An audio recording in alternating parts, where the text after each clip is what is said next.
Hey everybody, how you doing? Happy summer to you all. So I wanted to make a video because last week I did a gig and it was a great gig. It was great. It was great. So much so that I was still thinking about it a couple days later, and here I am, almost a week later, still thinking about this gig. Like, what made it great? Why was it different? Because it was definitely different. So I came up with basically 3 words, and they all begin with the letter P, as to why this is a great gig. And I think for all of us, if these 3 things are there, there's a greater chance that the gigs are going to be good. So here are the 3 words: people, place, preparation. People, place, preparation. So let me start with the people. What made this gig great? Let me start with the musicians first off. These are wonderful, great musicians that I played with. So I got called to do this gig, and I'd never played with a couple of them before. So let me tell you who the musicians are right off the bat. So it was guitarist Nick Bucci and vocalist Keli Vale, their band. And the band consisted of Rob Sparre on piano and Rob Cochran on bass and Tom Palmer on the drums. All just wonderful, killer musicians. And Nick called me to see if I would do the job on saxophone. And I jump at the chance to do anything like that because it's not a wedding. It was actually a concert. And we did 2 sets of music. But let me get back to the people. This gig was great because these are not only wonderful musicians, these are great people. A lot of times you go on gigs, and I don't know how many of you can relate to this. I think probably more than I even want to think, but this is a negative thing. A lot of times, especially on jazz gigs, you go on those gigs and they are just anxiety fests because everything's about pride and look at me and proving yourself, and that may not just be you, that may be the other people in the band as well. So what that lends itself to is people not listening, not using their ears because they're so self-focused. I call that navel gazing. But you've probably been on those kind of gigs before and can relate. I hate those gigs. And unfortunately, I've had I've had too many of those gigs in the jazz sense. Not so many within the last 10, 12 years or so, but they can be stressful, and they can actually, you never play your best on those kind of gigs because there's anxiety there and you're tight and you're tense, and you can never play your best when you're thinking about those other things. You're thinking about, like, what are people going to think about me? So there was none of that on this gig. Right from the get-go, these are such wonderful people that there was no ego fest. They were there, and their sole purpose was to make music. Really, to add beauty into the world. I mean, they didn't say that, but that's really what it was. They just wanted to make music. They love music. They love performing. They want to make music. They want to share their music with people. They want to make people happy with music. Man, what a concept. It's like, this is great. So the people in the band, again, just Rob and Tom and Nick and Keli, just really made it tremendous. Okay, so those people. Now, let me talk about the audience because, again, this wasn't a wedding or a corporate party. It was a concert. And so there's a difference now. When you're performing for people that have paid to come and see you, there's like a different relationship now. Like when I go and play weddings, I'm not the focus, right? The couple that's getting married is the focus. I mean, if I become the focus as a saxophone player, there's something wrong there, like big time. I'm not the focus at a wedding. I'm there to, aid in the occasion. But this concert, the band was the focus. People were there to hear the band, to hear the music that was being shared, to hear Keli sing, to hear these original compositions that Nick and Keli and Rob wrote. And that's a different environment. And those people that were in the audience were absolutely wonderful. They were great people. They were so appreciative. They were so encouraging. They were so attentive in listening. right? And let me even say this, like totally unexpected, talking about people.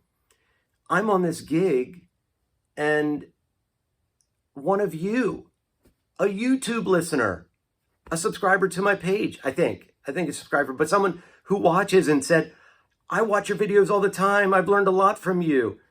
He was there, a man named Joe, saxophone player named Joe. Joe, so great to meet you. I wish we had more time to talk. But I was so encouraged by that.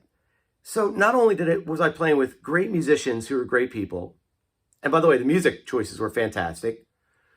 I was playing for a great audience of great people who really appreciated the music. All right, so already now it's a recipe for success because you got the most important stuff taken care of, right?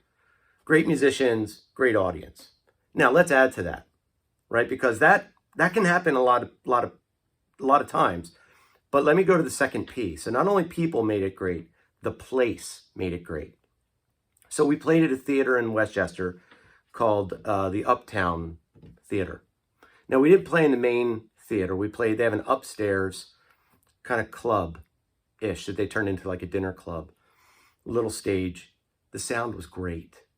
Like so many times I'll be looking forward to a gig and I'm playing with great musicians, but we get to the venue and it doesn't sound good. Maybe a low ceiling or like a weird room, like too carpeted or whatever. And there's no reverberation. I can't hear my saxophone the way that I want to hear it. Like in my basement right now, I'm sitting in my basement right now. It's got low ceilings. I hate to play down here because it sounds weird. The sound bounces off the corners strangely and I don't hear the resonance in the sound. That's why I like playing in my band room at my job. Because it's a big room, high ceilings, it's more reverberant and resonant, and I can hear the sound that I work on my horn. I heard all of that the other night in this place, it was not a big room, but boy, it sounded great. I mean, I played hard and I played loud, but I was also able to play soft. And the musicians were so sensitive that they all quieted down. I mean, I could play multiple volumes and the sound people were tremendous as well. They helped us out all night. The people from the Uptown Theater were gracious hosts, gave us dinner. It was like a perfect gig. It was great. So the place. So not only the people, but the place. And then the third thing, which made it great, was the preparation. I usually don't, if I get called for a gig, I don't usually go to a rehearsal. There usually aren't rehearsals for gigs. I mean, how many times do you need to rehearse Uptown Funk? I mean, bands that still do it. But just as an example, like almost all the wedding bands do a lot of the same stuff. And if they don't, if there's something unique to that band, usually they have it charted and it's pretty easy to read and all that stuff. But we were doing some originals on this gig, again, that Nick and Keli had written. And there was a little bit of room there was a reason to rehearse. And, Rob Sparre was so great. He prepared all of the charts, PDFs, sent all the recordings, because there's a bunch of stuff I had never played before. And that was the video that I made last week, walking around listening to the music to try to learn it. But we did a rehearsal. So there was preparation before this gig. I wasn't going into this gig not knowing what was going on. We had rehearsed the stuff. Now, the great thing was, though, we didn't rehearse it to where there was no room for improvisation or creativity, right? We were given the form, we understood the form of the tunes, but there was still room to breathe. There was still room to create and improvise. And that was amazing. So we had some amazing moments, but we were prepared on the tunes. Nothing was going to crash and burn because we knew what it was. And it wouldn't crash and burn anyway because these people are pros. But still, there's a level of comfort when you are able to rehearse before a gig, especially a gig like that, where people are listening and listening attentively. They really were doing active listening on the gig. So I can't say enough good things about the gig. And so when you're playing gigs, I think that if these three elements are there, boy, you're in for a great gig. People, great musicians, who are great people, and a great audience, a great place, and preparation, knowing what you're going to do, knowing the music before you go in there. So thankfully, it was a perfect storm for me.